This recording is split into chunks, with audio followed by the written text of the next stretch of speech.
मित्रों, शुभ संध्या। The Galaxy institute के YouTube channel में आप सभी का स्वागत है। आइए हम हिंदी व्याकरण में इस समय पढ़ रहे हैं समास, और समास के सिलसिले में मुख्यतया 4 समास हो चुके हैं, जिसमें अव्ययीभाव समास, तत्पुरुष, देव और कर्मधारय समास समाप्त किया जा चुका है। और 2 समास और बचे हैं आपके, द्वंद्व और बहुब्रीहि। जब ये समास आपके समाप्त हो जाएंगे तो पुनः इसी पूरे समास का एक बार बहुविकल्पात्मक प्रैक्टिस कराया जाएगा, और अपेक्षा करता हूँ इस प्रैक्टिस में लाइव दिया जाएगा, आपको समय बताया जाएगा कल, और आप लोग लाइव पढ़ करके आनंद लें और समझें। प्रैक्टिस जितना ही करेंगे उतना ही आपके लिए क्या होगा, हितकर होगा। तो आइए हम लोग चलते हैं समास की सिलसिला में। तो समास में आज पढ़ेंगे 5वां समास, जिसका नाम है द्वंद्व समास। द्वंद्व माने होता क्या है? द्वंद्व का तात्पर्य एक तो युद्धात्मक शब्द से भी है, लेकिन द्वंद्व जब भी होता है आपने देखा होगा एक समूह में होता है। कहने का तात्पर्य जब 2 लोग रहेंगे, समूह में रहेंगे, युग्म में रहेंगे, तभी द्वंद्व होगा, तभी युद्ध होगा। तो युग्म होता है, समूह होता है, द्वंद्व का शाब्दिक अर्थ। अब आपको ध्यान देना होगा, इसमें समूह की बात क्यों की गई है, क्योंकि इसमें 2 बातें या 2 शब्दों का रहना बहुत उपयुक्त समझा जाता है।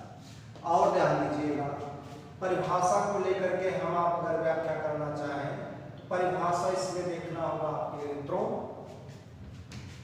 जिस समास के उभय पद अर्थात दोनों पद प्रधान होते हैं, तथा दोनों पद किसी समुच्चय बोधक अव्यय से जुड़े रहते हैं, उन्हें द्वंद्व समास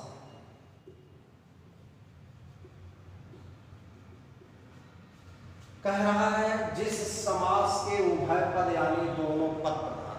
अच्छा, दोनों पद प्रधान का मतलब यहाँ क्या है?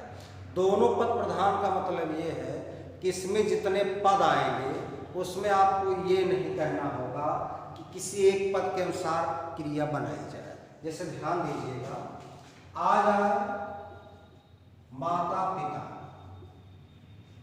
पूछा जाता, माता पिता में कौन समास है? अब एक बात देखिए, माता पिता ये दोनों पद हैं, दोनों पद प्रधान का ही क्यों है? आप ये नहीं वाक्य में कह सकते हैं कि माता पिता जाती है, कि माता पिता जाता है, अर्थात किसी एक के अनुसार हम वाक्य नहीं बना सकते हैं। जब किसी एक के अनुसार वाक्य नहीं बना सकते हैं, दोनों के अनुसार वाक्य बनाएंगे, तब जाकर के दोनों प्रधानता की ओर चला जाएगा। अर्थात जहाँ दोनों के अनुसार कार्य होता हो वही दोनों पद प्रधान हो गया।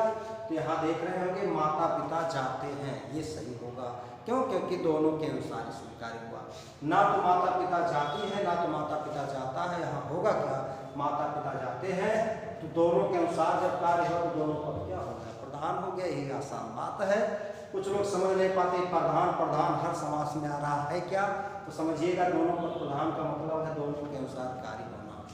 अब जब विग्रह करते हैं तो कहा जा रहा दोनों पदों के बीच में समुच्चय बोधक अव्यय जुड़े रहते हैं, उन्हें द्वंद्व समास कहते हैं। समुच्चय बोधक अव्यय क्या होता है? माता पिता के बीच में और जुड़ता है। विग्रह करने पर जो लिखा जाता है माता और पिता, यही आपका जो और शब्द है वही समुच्चय बोधक अव्यय है। समुच्चय का तात्पर्य जोड़ने से है, अर्थात माता पिता को जोड़ा गया है समुच्चय बोधक और शब्द से। इस तरह से आपके हो गए ये समास। कौन समास? द्वंद्व समास। और भी देख सकते हैं तथ्य में, जैसे कहीं लिखा हो गौरी शंकर, क्या लिखा गया हो? गौरी शंकर। क्या लिख सकते हैं, गौरी और दोनों पद के अनुसार इसमें कार्य हो रहा है। अब तो अपेक्षा करता हूं कि आप लोग द्वंद्व समास की परिभाषा को, द्वंद्व समास क्यों प्रधान होता है, यह बात समझ गए होंगे। अब ध्यान दीजिएगा, कभी कभी क्वेश्चन आता है कि द्वंद्व समास कितने प्रकार का होता है। तो आइए चर्चा पर चर्चा की जाए कि द्वंद्व समास कितने प्रकार का होता है। मित्रों, अपेक्षा करता हूं कि आप लोग द्वंद्व समास की परिभाषा को पूरी बात समझ गए होंगे। आइए चर्चा करते हैं द्वंद्व समास के भेद। तो द्वंद्व समास के जब भेद की बात हो, प्रकार की बात हो, तो द्वंद्व समास निम्नलिखित 3 प्रकार का होता है। कितने प्रकार का? 3 प्रकार का। यहाँ लिख सकते हैं द्वंद्व समास के भेद। भेद है, तीनों के नाम है इतरेतर द्वंद्व समास। अगले का नाम है वैकल्पिक द्वंद्व समास और अगले का नाम है समाहार द्वंद्व समास। अगर यही संस्कृत में हम जाते तो संस्कृत में इतरेतर समाहार होता, लेकिन वैकल्पिक का नाम परिवर्तित कर दिया जाता है। वहां केवल एक शेष द्वंद्व समास लिखा जाता है। अब आइए चर्चा करते हैं इतरेतर क्या है, वैकल्पिक क्या है, समाहार क्या है। ये तो द्वंद्व समास के भेद हो गए। अगर कभी एग्जाम में पूछा कि द्वंद्व समास के कितने भेद होते हैं, द्वंद्व समास के 3 भेद होते हैं। तीनों के नाम क्या क्या हैं? तीनों के नाम हैं इतरेतर, वैकल्पिक और समाहार। तो आइए चर्चा करते हैं इतरेतर द्वंद्व समास से संबंधित कुछ बातें। तो आइए चर्चा पर चर्चा की जाए। इतरेतर द्वंद्व समास है क्या चीज? आइए इनकी बात करते हैं इतरेतर द्वंद्व समास। तो पहला इसका पार्ट है इतरेतर द्वंद्व समास। पहली बात जाने इतरेतर विच्छेद करेंगे। इतर प्लस इतर। अब ध्यान दीजिएगा, एक शब्द से अलग किया गया। इतर माने होता है दूसरा, या इतर माने होता है अलावा। कहने का इसका मकसद ये है, इसमें दोनों पद रहेंगे, 2 से अधिक भी पद हो सकते हैं, और दोनों पदों का वास्तव में जो मेल होगा वह विलोम भी हो सकता है, विलोम नहीं हो सकता है। अर्थात 2 पद आ सकते हैं या 2 से अधिक भी पद आ सकते हैं। वही क्या होता है? इतरेतर द्वंद्व समास होता है। ध्यान दीजिएगा, इसमें जब भी कोई पद आएगा एक साथ संज्ञाएं तो आएगी, लेकिन अपना अलग अलग अर्थ रखेंगी, तो उसे हम क्या कहेंगे? इतरेतर द्वंद्व समास। इतरेतर द्वंद्व समास की कभी परिभाषा नहीं पूछी जाती है, बस इतने पूछे जा सकते हैं ये कौन सा द्वंद्व समास है, इसके उदाहरण को। परिभाषा अगर लिखना चाहें कि जिस समास में आई हुई संपूर्ण संज्ञाएं अलग अलग अर्थ रखती हैं, उसे हम इतरेतर द्वंद्व समास कहते हैं। इसकी क्या होगी? परिभाषा होगी कि जिस समास में आए हुए संज्ञाएं अलग अलग अपना स्थान रखती हैं, अलग अलग अर्थ रखती हैं, उन्हीं को हम क्या कहते हैं? इतरेतर। क्योंकि इतरेतर माने दूसरा अलावा होता ही है, अपने पद के अलावा दूसरा भी अर्थ रखती हैं। ठीक है, इस तरह से ये पॉइंट हुआ। आइए इसकी कुछ बातों को देखते हैं। इसकी पहचान कैसे होगी? पहचान आइए चर्चा पर चर्चा में लेते हैं। ध्यान दीजिएगा, यही पहचान आपको याद होनी चाहिए। देखिए, पहचान में पुल्लिंग स्त्रीलिंग दोनों शब्द हो सकते हैं। या तो पहले स्त्रीलिंग होगा, बाद में पुल्लिंग होगा, या तो पुल्लिंग प्लस पुल्लिंग ही होंगे, और या तो स्त्रीलिंग प्लस स्त्रीलिंग ही होंगे। ये इनकी क्या होती है? पहचान होती है, ये इनके वर्णन होते हैं। अब ध्यान रहे भाई, कभी भी पूछा जा सकता है कि इतरेतर द्वंद्व समास कैसे पहचाना जाए। तो पुल्लिंग स्त्रीलिंग भी शब्द हो सकता है दोनों तरफ, स्त्रीलिंग पुल्लिंग हो सकता है, पुल्लिंग और पुल्लिंग हो सकते हैं, स्त्रीलिंग स्त्रीलिंग हो सकते हैं। कहने का तात्पर्य यह है कि इसमें जो पद आएंगे या तो पुल्लिंग स्त्रीलिंग होंगे, या तो स्त्रीलिंग पुल्लिंग होंगे, या पुल्लिंग पुल्लिंग ही होंगे, या तो स्त्रीलिंग स्त्रीलिंग ही होंगे। ये इनकी क्या है, पहचान है। अब आइए चर्चा करते हैं। जब इसका विग्रह करेंगे तो बीच में समुच्चय बोधक शब्द अवश्य लगाएंगे। समुच्चय बोधक शब्द में और जरूर लगाना होगा, ध्यान रहे ये सभी बातें। आइए चर्चा करते हैं समास, और इधर लिखते हैं विग्रह। तो समास विग्रह आइए चर्चा करें। जैसे कहीं पर लिखा गया हो भाई बहन, ध्यान दीजिए क्या लिखा गया हो, भाई बहन। देख रहे होंगे भाई एक पुल्लिंग शब्द है, बहन एक स्त्रीलिंग शब्द है। देखिए पुल्लिंग स्त्रीलिंग शब्द आ गए कि नहीं। विग्रह करने पर और जरूर लगाएंगे। यहाँ लिखा जाएगा भाई और बहन। अपेक्षा करता हूं कि याद हो गया होगा। ध्यान दीजिएगा, जैसे कहीं पर लिखा गया हो माता पिता, तो माता और पिता, इसमें माता पहले स्त्रीलिंग है, बाद में क्या है, पुल्लिंग है। ऐसे भी शब्द आ सकते हैं। जैसे पुल्लिंग पुल्लिंग राम श्याम, राम और श्याम। तो देख रहे होंगे राम और श्याम दोनों पुल्लिंग पुल्लिंग ही है, पुल्लिंग पुल्लिंग का अस्तित्व रखते हैं। यहाँ पर भी कौन समास है तो द्वंद्व ही, लेकिन द्वंद्व में कौन है, इतरेतर द्वंद्व समास है। और ध्यान दीजिएगा ऐसे तमाम शब्द आ सकते हैं, स्त्रीलिंग स्त्रीलिंग। जैसे कहीं लिखा हो अनीता सुनीता, क्या लिखा हो अनीता सुनीता, क्या लिख सकते हैं अनीता और सुनीता। अब दुनिया के कोई भी शब्द इसमें लिखे जा सकते हैं। जैसे कहीं लिखिए शिव पार्वती, यहां हो जाएगा शिव और पार्वती। अब अनेक शब्द लिखा जा सकता है, जैसे आ जा सीताराम, यहाँ हो जाएगा सीता और राम। सब इतरेतर द्वंद्व समास से संबंधित है। आ जाए वर वधु, तो हो जाएगा वर और वधु, हो जाएगा वर और वधु। जैसे आ जाए रमा उमा, तो हो जाएगा रमा और उमा। इसी तरह से गौरा पार्वती चाहे लिख दिया जाए, ये भी सब उसी में चला जाएगा, गौरा पार्वती। तो हो जाएगा गौरा और पार्वती। ये सारे शब्द आपके यहां से बेहतर समझे जा रहे हैं। तो अपेक्षा करता हूं भाई बहन माता पिता राम श्याम अनीता सुनीता, ये सारे शब्द देख रहे होंगे इसी आधार पर चल रहे हैं। ऐसी स्थिति जहां आपको मिलेगी वहां कौन सा समास होगा, इतरेतर द्वंद्व समास होगा। कौन समास होगा, इतरेतर द्वंद्व समास होगा।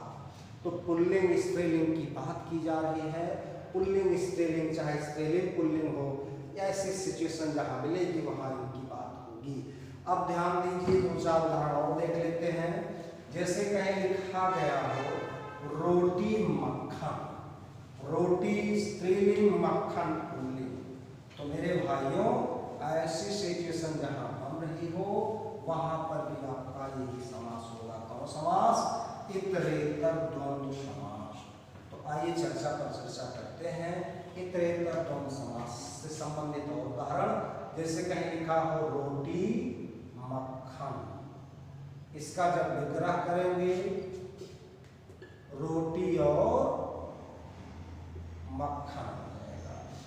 इसी तरह से चाहे चावल का चाहे दाल रोटी हो, सारे संबंधित शब्द इसी में आ जाएंगे। और भी कुछ उदाहरण देख लेते हैं। महेश गणेश, जब इसका विग्रह करेंगे महेश और गणेश। इसी तरह से गौरी शंकर, यहाँ गौरी और शंकर कर देंगे विग्रह करने पर, सारे शब्दार्थ इसी में चले जाएंगे। ध्यान दीजिएगा, कभी भी पूछा जा सकता है। लक्ष्मी सरस्वती चाहे लिख दीजिए तो हो जाएगा लक्ष्मी और सरस्वती। ये आपकी बातें हो गई।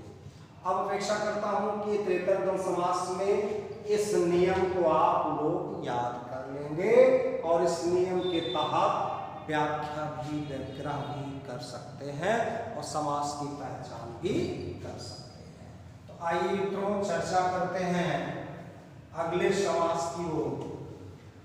या इतरेतर में कुछ नोट भी बचे हुए हैं, इनकी भी बात थोड़ी हो जाए। तो आइए चर्चा पर चर्चा करते हैं कुछ नोट के माध्यम से शब्दों को। तो ध्यान रहे भाई, अगर कुछ सिचुएशन इनके अलावा भी पूछे जा सकते हैं तो आइए चर्चा करते हैं। पहचान में और भी पहचान है, ध्यान दीजिएगा।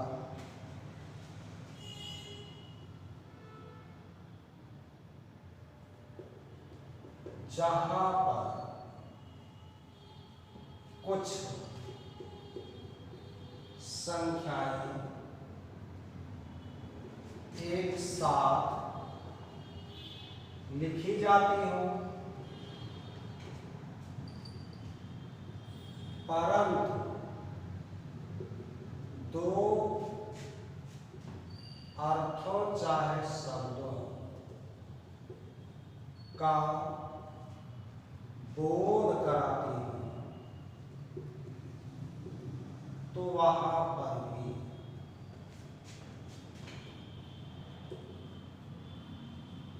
इतरेतर द्वंद्व समास होता है।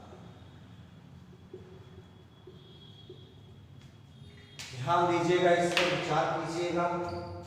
जहां पर कुछ संख्याएं एक साथ लिखी जाती हैं परंतु दो अर्थों या दो शब्दों का बोध कराती हो, वहां पर भी कौन समास होता है? इतरेतर द्वंद्व समास होता है। देखिए जैसे कोई संख्या लिखी गई, मान लीजिए लिखा गया है 24। क्या लिखा गया? 24। 24 एक संख्या पूरा लिख दी गई है, संख्या एक साथ लिखी गई है, लेकिन दो अर्थ का बोध करा रही है, 4 और 20। जब विग्रह करेंगे तो 4 और 20 मिला के क्या होता है? 24 होता है। इसी तरह से कुछ भी आ जाए, जैसे कहीं आ जाए 32 तो हो जाएगा 2 और 30। जैसे कहीं आ जाए 68 तो हो जाएगा 8 और 60। ऐसे तमाम संख्याएं हैं। जैसे आ जाए 12 तो हो जाएगा 2 और 10, जिसको आप द्वादश भी कह सकते हो। इसी तरह से कहीं पर आ जाए 78 तो हो जाएगा 7 और 8 और 70 लिखा जाएगा, 8 और 70। अब इस तरह से कोई भी संख्या इस तरह दी जाए, वहां का नाम क्या होगा? इतरेतर। जैसे कहीं पर लिखा गया हो 25 तो 25 में हो जाएगा 5 और 20। तो आशा करता हूं कि इतरेतर द्वंद्व समास को आप समझ गए होंगे। इतरेतर द्वंद्व समास में कभी कभी 2 से अधिक भी पद आते हैं। तो आइए पहचान में तीसरी पहचान देख लेते हैं। इसको आप नोट कर लीजिएगा, 24, 32, 68, 12। ऐसे कोई भी जब 2 संख्या से शब्द आएंगे तो वहां पर भी इतरेतर द्वंद्व समास होगा। अगर विकल्प में इतरेतर नहीं है तो केवल द्वंद्व समास ही लिखा जाएगा। ये इसकी सबसे बड़ी क्या है? खासियत है, ये सबसे बड़ी इसकी विशेषता है। तो आइए चर्चा करते हैं। एक नोट और इसमें लिखा जाना चाहिए जहां से क्वेश्चन किया जा सकता है। तो आइए इसकी भी बात कर लेते हैं। पहचान नंबर 3 है। तीसरी पहचान क्या है?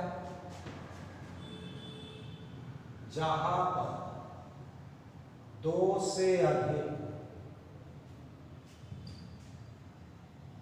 शब्दों का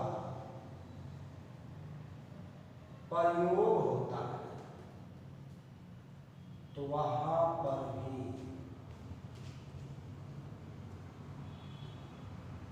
इतरेतर द्वंद्व समास होता है।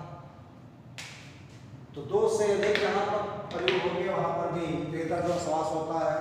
जैसे देख लीजिएगा, ये रहा समास और विग्रह से संबंधित बातें। जैसे कहीं लिखा गया कंद मूल फल, देखिए इसमें कंद मूल फल, कंद का तात्पर्य तना से है, मूल का तात्पर्य जड़ से है और बाकी फल हुआ। तीन अर्थ आ चुके हैं। आइए चर्चा करते हैं। कंद और मूल और फल ये हो गए। जैसे राम लक्ष्मण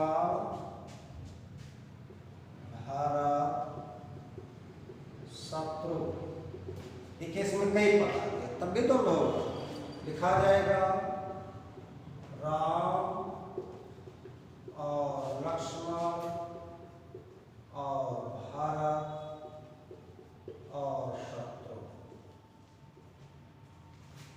चाहे ऐसे लिख सकते हैं विग्रह में, इस विग्रह को ऐसे भी किया जा सकता है राम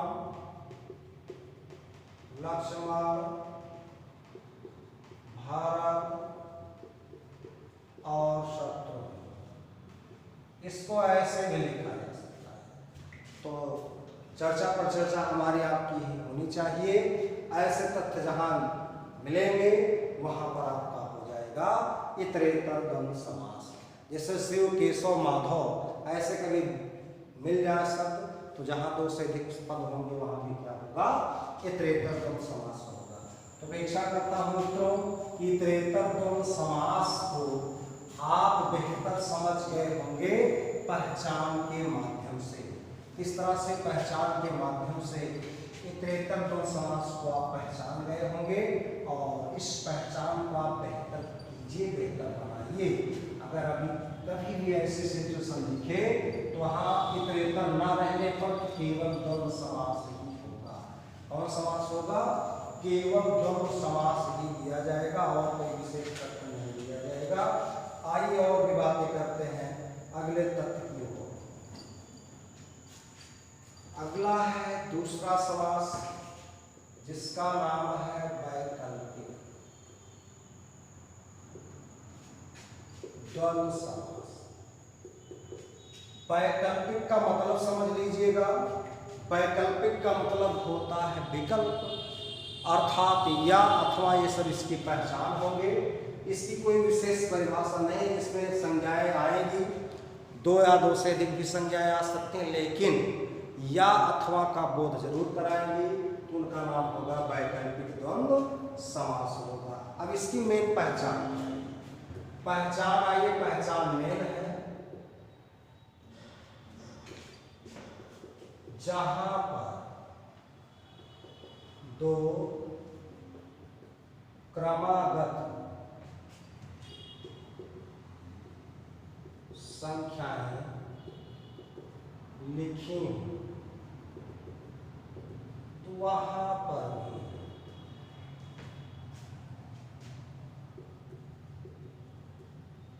वैकल्पिक द्वंद्व समास।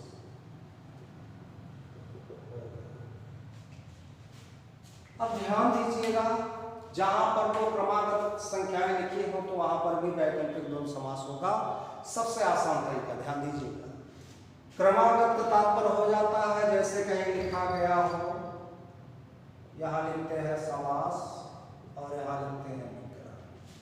जैसे कहीं लिखा हो 2 3, बताइए 2 3 क्रम है नहीं, यहां लिख दिया जाएगा 2 और 3। इसमें अथवा या लगा सकते हैं, 2 या 3 हो जाएगा। इसी तरह से पॉइंट में आ सकता है 7 8 तो 7 या 8 ये आपके हो जा रहे विकल्प से। कुछ लोग कहते हैं अरे 12-13 कम से कम तो चाहिए ही, तो 12-13 हुआ, यहाँ लिख दिया जाएगा 12 या 13,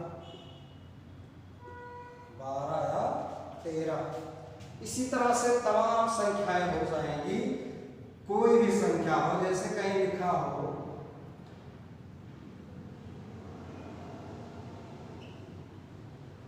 80-81, यहां लिख सकते हो 80 या 81। अब क्रमागत संख्या आप समझ गए होंगे, दुनिया की कोई संख्या आ जाए तो उनका लाभ हम कहाँ उठाएंगे? वैकल्पिक द्वंद्व समास के तहत। ये क्रमागत संख्याओं से है। आइए और एक पहचान देखते हैं। पहचान नंबर 2, तो मान लीजिए पहचान एक रही होगी वैकल्पिक द्वंद्व समास की। दूसरा पहचान है जहां अंतराल युक्त संख्या का प्रयोग हुआ हो तो वहां पर भी वैकल्पिक द्वंद्व समास होगा। ध्यान दीजिए, अब की कह रहा है कि जहां अंतराल युक्त संख्या का प्रयोग हुआ वहां पर भी वैकल्पिक द्वंद्व समास होगा। अगर विकल्प में वैकल्पिक द्वंद्व नहीं है तो वैकल्पिक द्वंद्व नहीं होने पर केवल द्वंद्व समास विकल्प में द्वंद्व समास होगा। तो आपको पता होना चाहिए। अब देखिए, जैसे कहीं लिखा हो 20-25,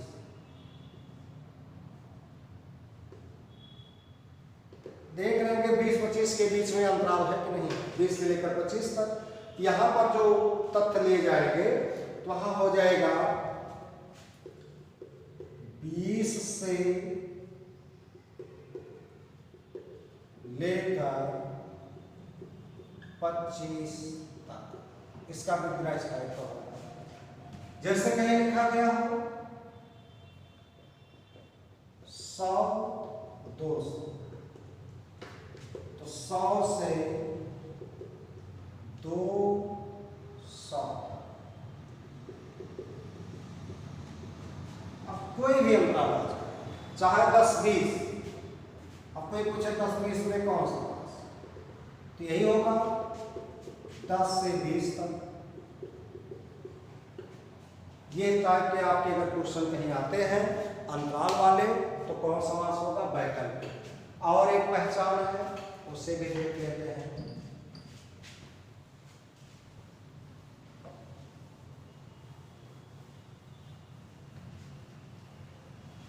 तीसरी पहचान इसकी क्या होगी? आइए इसकी भी बात कर लेते हैं मित्रों। चर्चा पर चर्चा आपकी जारी रहेगी और आप बेहतर इसे समझिए और कंठस्थ कीजिए। तीसरी पहचान है जहां विलोमवाचक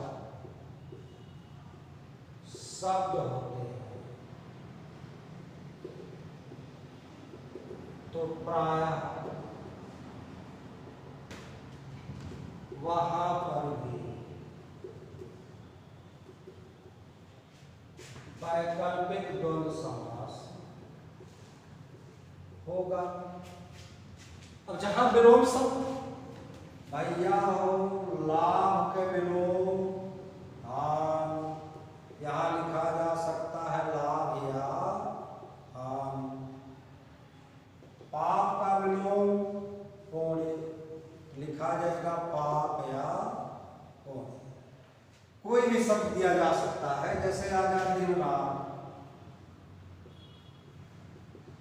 तो दिन या रात हो सकता है। इसी तरह से सजीव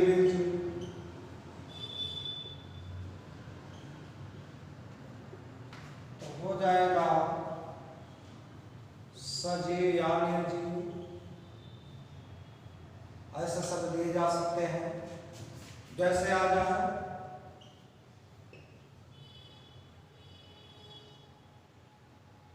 भला बुरा,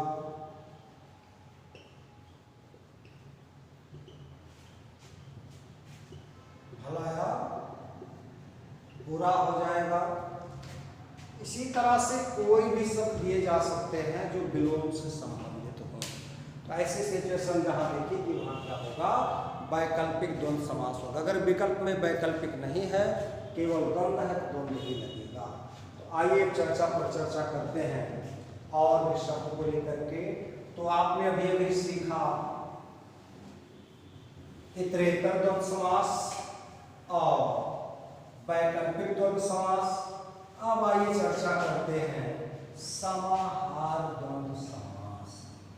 तो आइए अगली चर्चा पर चलते हैं, समाहार द्वंद्व समास। तो आइए इनसे भी कुछ बातें करते हैं। समाहार द्वंद्व समास,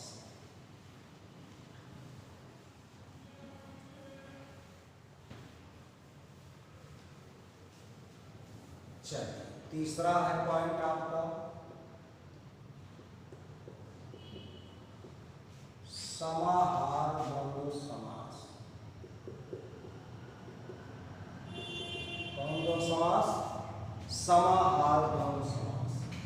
आइए इसकी भी बात कर देते हैं समाहार द्वंद्व समास पर। समाहार में क्या होता है? समाहार का तात्पर्य होता है समानार्थी, अर्थात जहां एक ही शब्द के समानार्थी शब्द आ गए हों उसी का नाम समाहार होता है। परिभाषा से कुछ लेना देना नहीं, केवल आप पहचानते हैं। आइए पहचान, तो पहचान फर्स्ट कहता है जहां सार्थक निरर्थक शब्दों का प्रयोग हुआ तो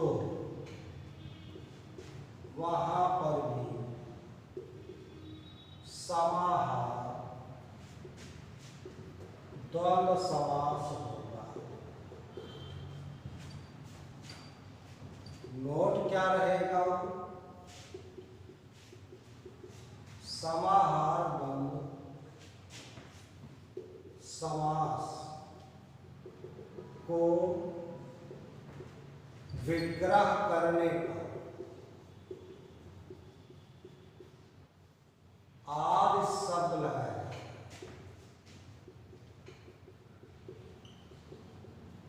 विग्रह करने पर क्या लगाएंगे?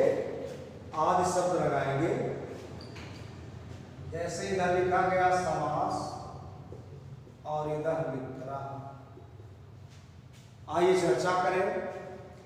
जैसे कहीं लिखा गया हो दाल वाल, ये देखो दाल लिखा है वाल, दाल तो सार्थक है लेकिन वाल क्या है? निरर्थक है। विग्रह करने पर आदि लगा देंगे, लिख देंगे दाल।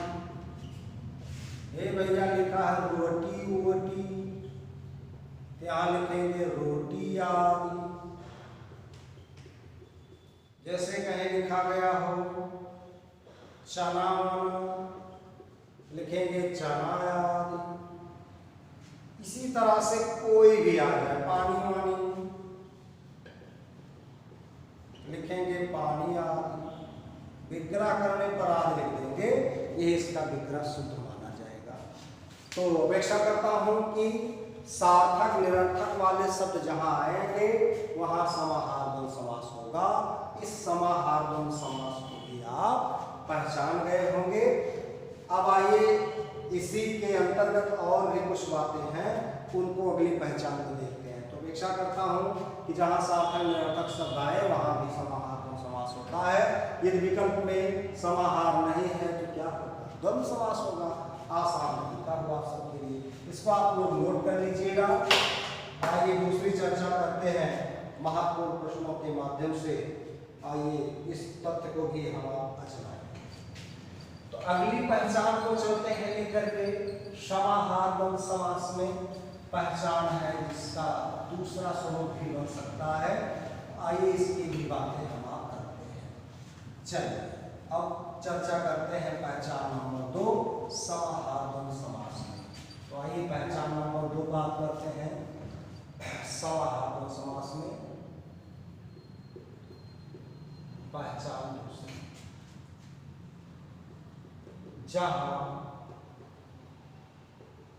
समानार्थी शब्दों का प्रयोग हुआ हो तो वहां पर भी समाहार द्वंद्व समास होगा।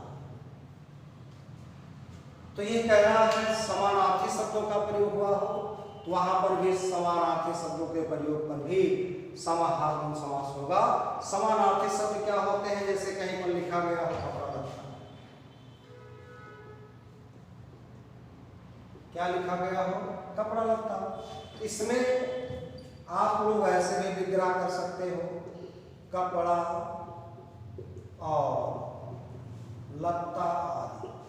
यहाँ ऐसे भी लिखा जा सकता है, जैसे कहीं लिखा हो साग सब्जी, यहाँ लिखा जाएगा साग और सब्जी आदि। ऐसे भी तथ्य हो सकता है। आइए कुछ और भी बात कर देते हैं। जी जान, कुछ लोग कहते हैं अरे एकदम पढ़ाई करता है जी जान कर लगा कर, तो ध्यान दीजिएगा जी जान, जी और जान,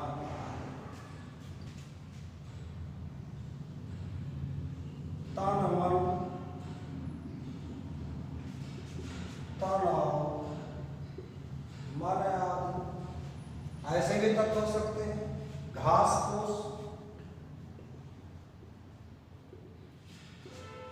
तो लिख दिया जाएगा घास और फूस आदि, ऐसे भी किया जा सकता है। चलिए कीट पतंगा, दोनों एक ही है, तो लिखा जाएगा कीट और पतंगा। तो अपेक्षा करता हूं ये सारे पॉइंट आप लोग समझ गए होंगे, जहां का तात्पर्य लिया जाता है समाहार द्वंद्व समास से। आपने सुना होगा नोन तेल लकड़ी, ये सब भैया एक तरह से चलते हैं। का है भैया? नोन तेल लकड़ी,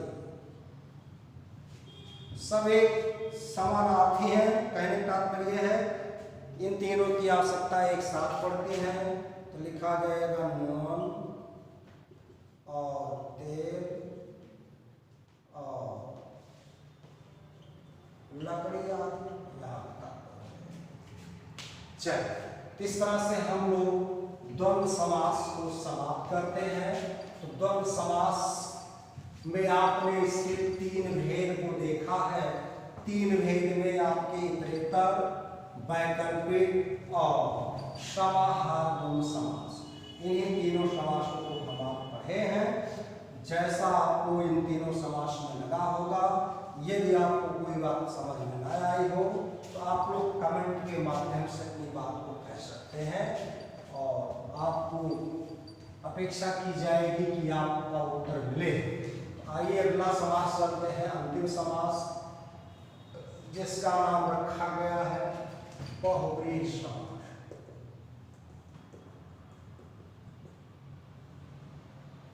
कौन समास है? बहुव्रीहि समास है। आइए बहुव्रीहि समास की हम बात करते हैं। बहुव्रीहि समास में जो मूल बातें होंगी उसे हम आप जरूर लिखेंगे। आइए चर्चा पर चर्चा चलिए बहुव्रीहि, बहु प्लस व्रीहि, बहु माने बहुत, व्रीहि माने धान। तो भैया बहुत धान, धान का तात्पर्य धन से हुआ, तो बहुत धन वाला जब दोनों को जोड़ देंगे तो बहुव्रीहि का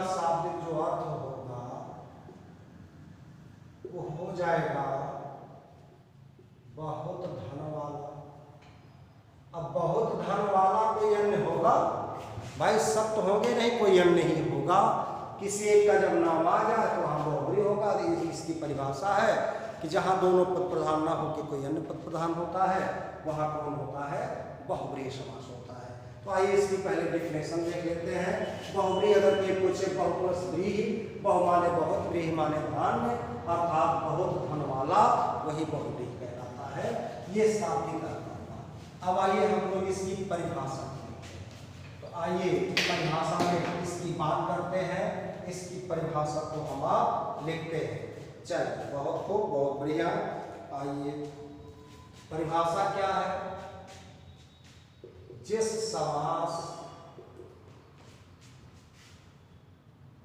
के दोनों पद प्रधान नहीं होते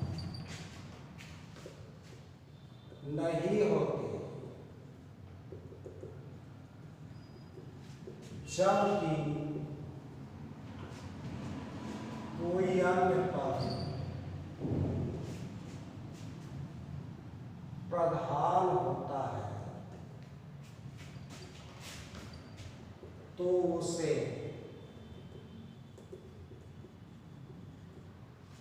बहुब्रीहि समास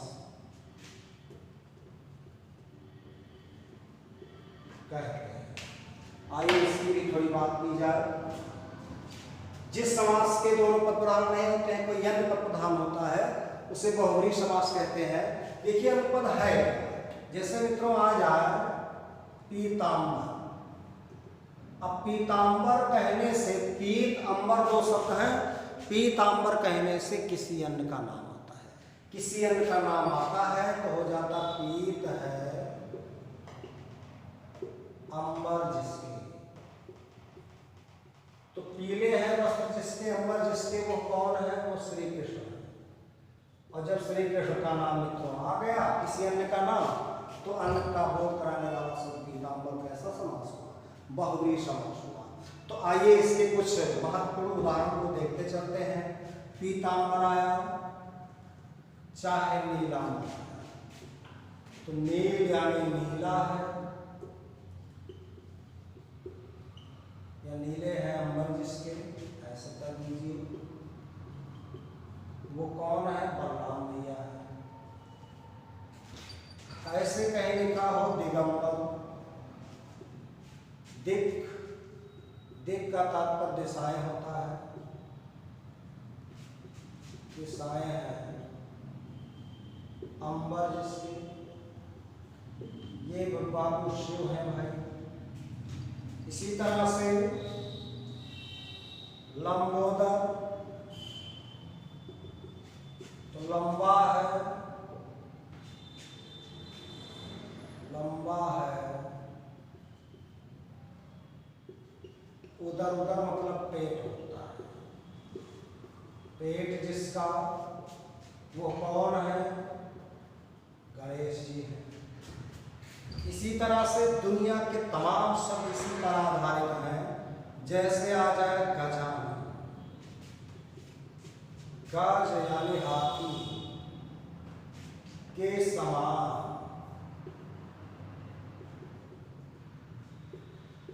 आनन है जिसके, के है भैया, यही गणेश जी हैं।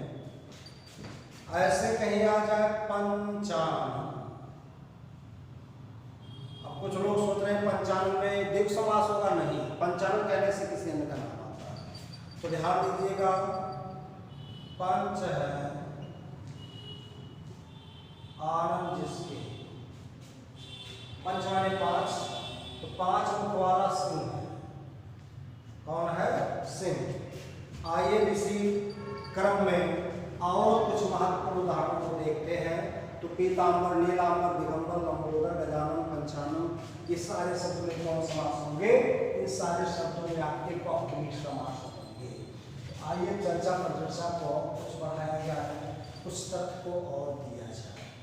कभी कभी क्वेश्चन किया जाता है इनसे, और यथोचित प्रश्न यहाँ पे होना चाहिए, चर्चा पर चर्चा की जानी चाहिए। आइए कुछ महत्वपूर्ण उदाहरणों को हम लोग देखते चलते हैं और इन उदाहरणों के माध्यम से सारी बातों को हम आप सीखते हैं। चलिए इधर लिखते हैं समास, इधर लिखते हैं विग्रह। चलिए देखते हैं समास में और कुछ तथ्य हैं। जैसे कहीं लिखा हो चंद्रमौली, मौली माने मस्तक, तो चंद्र है मौली पर जिसके, समझ गए होंगे इसकी बात हो गई, नाम आया। चाहे चंद्रशेखर लिखा हो तो चंद्र है शिखर पर जिसके,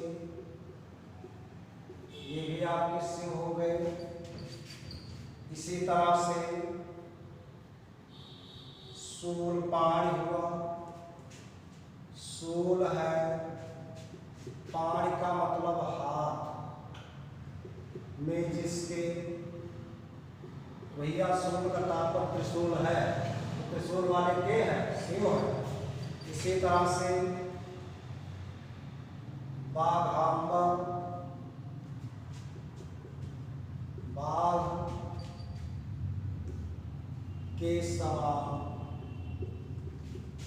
अंबर यानी वस्त्र है जिसके, ये भी आपकी शिव ही है। इसी तरह से कहीं लिखा हो त्रयंबक, अंबक का तात्पर्य यहाँ नेत्र होता है, तो त्रि माने तीन है, अंबक यानी नेत्र जिसके, ये भी आपके शिव ही हैं। देखिए कितने इनके रूप बनाए जा सकते हैं।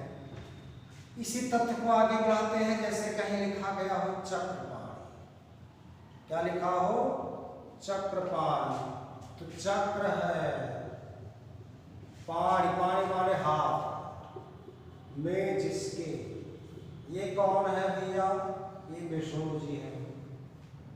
इसी तरह से कहीं पर लिखा गया हो गरुड़, गरुड़ है ध्वज जिसके अर्थात चिन्ह, ये भी विष्णु जी हैं। इसी तरह से पॉइंट में चलते रहेंगे। लिखा गया हो गदापाणि, गदापाणि तो हो जाएगा गदा है पाणि में जिसके, के है भैया बाबू हनुमान जी हैं, यहाँ हनुमान जी का नाम हो जाएगा। आइए और भी उदाहरणों को देखते हैं, इसको नोट करते रहिएगा फटाफट। आप सारे पॉइंट को आप समझिए, नोट कीजिए सारी बातें ताकि आप तक पहुंच जाए, और जब ऐसी सिचुएशन कहीं मिले तो आप लोग वहां पर इन समासों को जरूर लगाइए। कुछ लोग प्रधानमंत्री पूछ रहते हैं भैया प्रधानमंत्री में कौन समास है, तो मंत्रियों में जो प्रधान हो अर्थात किसी की बात कर दी गई है, वहां पर भी बहुवचन की बात किया जाता है। तो आइए चर्चा करते हैं कुछ और भी तथ्य को लेकर के और भी रूप को लेकर के। चलिए देखते हैं। जैसे घनश्याम, घन के समान श्याम है जो, अर्थात श्री कृष्ण की बात हो गई। इसी तरह से वीणा पाणि, तो हो जाएगा वीणा है पाणि में जिसके, अर्थात कौन, सरस्वती। नारद का भी नाम कहीं कहीं दे दिया जाता है। इसी तरह से और भी तथ्य को हम लोग चलते रहेंगे। सहस्रानंद, सहस्र माने हजार होता है, आनंद है जिसके, तो हजार मुख वाले भैया शेषनाग, क्या नाम है, शेषनाग। इसी तरह से कहीं आ जाए सहस्राक्ष, ये सब क्वेश्चन बहुत ही महत्वपूर्ण है, आपके एग्जाम में कभी भी पूछे जा सकते हैं। तो सहस्त्र यानी हजार, अक्ष का मतलब होता है आंख, है जिसके अर्थात ये इंद्र का नाम है। इसी तरह से कहीं पर लिखा हो चतुरानन, तो चतुर जो यहाँ चार से है, आनन है जिसके अर्थात ब्रह्मा जी का नाम होता है। इसी तरह से कोई भी शब्द दिया जा सकता, जैसे दे दिया जाए रेवती रम, तो रेवती संग रमण यानी घूमते, भ्रमण करते हैं जो, अर्थात बलराम, इसका नाम आएगा बलराम। इसी तरह से दुनिया के कोई शब्द है, ये शब्द बहुत महत्वपूर्ण है, जलज बहुत आता है, तो हो जाएगा जल में जन्मा है जो, यानी कहने का पर किसी अन्य का नाम आ जाए, धातुओं का नाम आ जाए, यहाँ पर ये पॉइंट हो जाएगा। ऐसे कोई भी शब्द हो जहाँ किसी अन्य की बात हो जाएगी, वहाँ किसका नाम होगा, वहाँ बहुव्रीहि समास का नाम होगा। तो हिंदी में अन्य के अर्थ में भी इनका नाम ले लिया जाता है। तो इस तरह से चाहे हलधर हुआ, चाहे गिरधर हुआ, चाहे और भी शब्द हुए जो अन्य की बात कर देंगे, वहाँ कौन समास होगा, बहुव्रीहि समास होगा। तो अपेक्षा करता हूँ कि आप लोग बहुव्रीहि समास को लेकर के समास के 6 अंग को समझ गए होंगे। अब इन 6 से आपके प्रश्न हल कराए जाएंगे। इनसे संबंधित जितने प्रश्न बनते हैं लगभग 200-250 प्रश्न आपको हल कराए जाएंगे। आपको समय कल बताया जाएगा, आप लाइव आ सकते हैं और लाइव में सारी चीज़ों को देख सकते हैं। समाज से संबंधित कोई भी बात आपसे बचेगी नहीं। तो चाहे यूपी टेट हुआ, चाहे सी टेट हुआ, चाहे सुपर टेट हुआ, चाहे पेट हुआ, और यूपी SSC व UPSI संबंधित जो भी परीक्षाएं होंगी उनके लिए समाज का बहुत ही महत्वपूर्ण स्थान है। और जितना समाज पढ़ाया जा चुका है उन्हीं में से आपसे क्वेश्चन पूछा जा सकता है। अपेक्षा करता हूँ कि आप लोग इन समाज को पढ़ करके बेहतर समझेंगे, और पढ़ करके आप लोग एक कार्य कीजिएगा, लाइक, सब्सक्राइब और कमेंट जरूर कीजिएगा। धन्यवाद।